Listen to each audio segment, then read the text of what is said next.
Hey, welcome to another episode of See Damon Trek. And today I'm going to talk to you about how I spent 12 days with 8 other people visiting 3 cities and 2 countries in Asia and having a great time.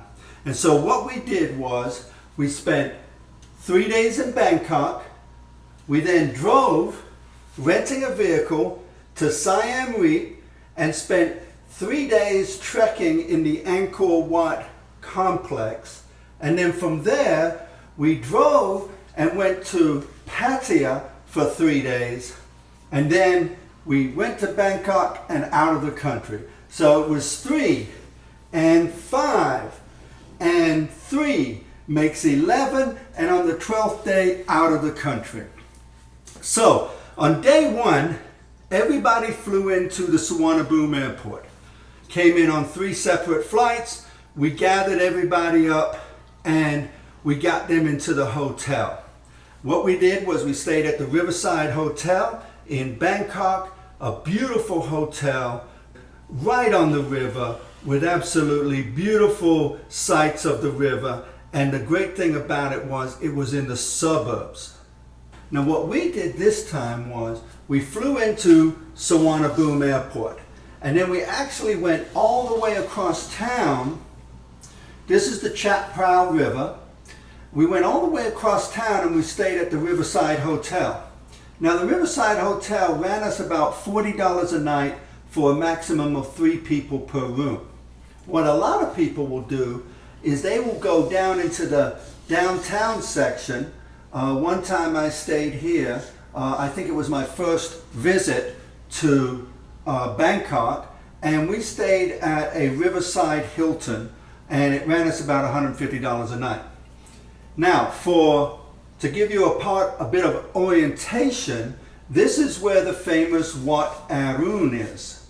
So we stayed north of that, and we were very close to a place called the Transport Interchange. The Transport Interchange is a really cool boat dock.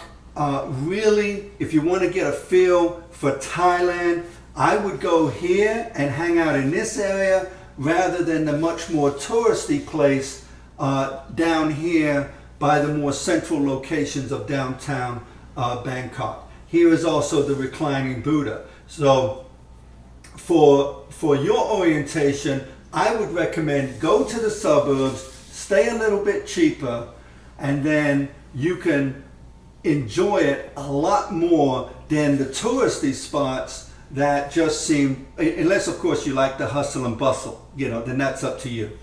So we did that on day 1, and then on day 2 we jumped into our tut-tuts and went down to the Transport Interchange.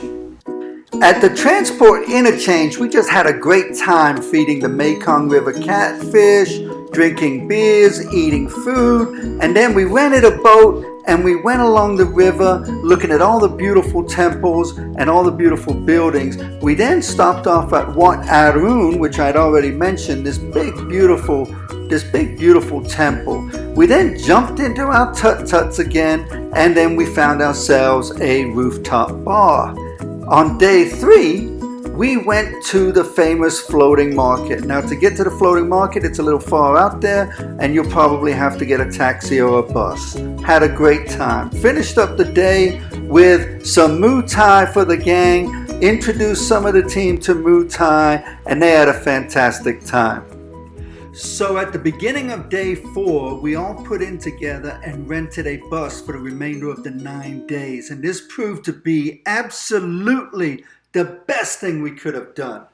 So we made our way across the Cambodian border and we got ourselves a hotel in Siem Reap. The next day, we got ourselves a guide and we started our 3-day tour of the Angkor Wat complex. I'm telling you, this place is just absolutely amazing. It's the largest religious monument in the entire world. It was built with at least 5 million tons of sandstone. It encompasses over 154 square miles, and it took 35 years to build using at least 300,000 laborers. And on the 3rd day, it began to rain and it was just magnificent.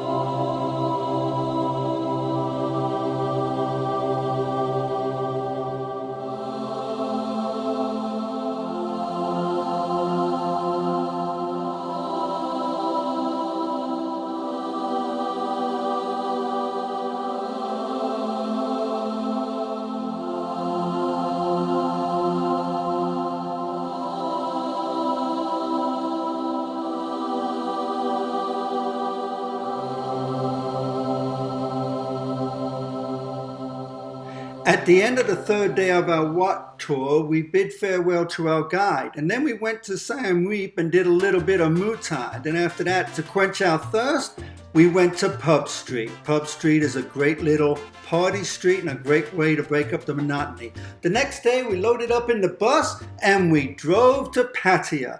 Got a great little hotel in the beach, on the beach, right there by the ocean in Pattaya. The next day we got up and we went to Kai Kiao Zoo and Park. And let me tell you something. This is probably undoubtedly the best zoo I have ever been to in my life. This was the second time I went, and I will tell you that you get to touch the animals. There are not only animals in pens or confines that are very adequate for them, but you get to feed the animals. That aviary was absolutely beautiful. The pigs were running out in the wild. The monkeys were out there in the wild. Then on the second day in Pattaya, we went to a fishing park and we just had a ball.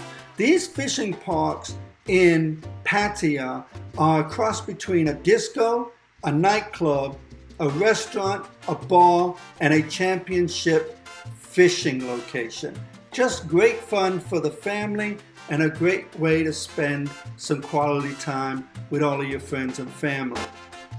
On the third day in Pattaya, what we did was we went to the Pattaya Overlook, we went to the Buddha Hill, and people went and got tattoos or they went and got massages or whatever. Now, every night that we were in Pattaya, of course, we had to show up at Walking Street or any other street nearby. And then on the morning of the 12th, we got back in the bus and we got ready to load out. So, there you have it. Another episode of See Damon Trek. See you next time.